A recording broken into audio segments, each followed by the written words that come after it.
ایک دفعہ ایک آدمی نے تاکستان لگایا اور اسے ٹھیکے پر دے دیا. پھر طویل عرصے کے لیے گھر چلا گیا.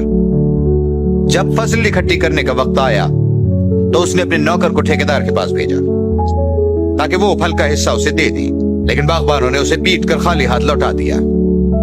پھر اس نے ایک اور نوکر کو بھیجا.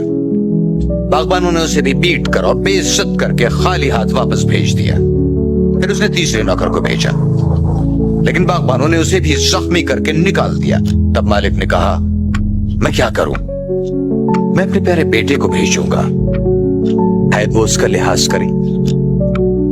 جب باغبانوں نے اسے آتے دیکھا تو آپس میں کہنے لگے یہ مالک کا بیٹا ہے، آؤ اسے قتل کریں کہ میراث ہماری ہو جائے.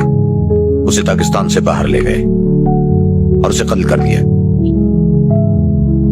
لیکن اب تاکستان کا مالک ان کے ساتھ کیا سلوک کرے گا؟ Subscribe.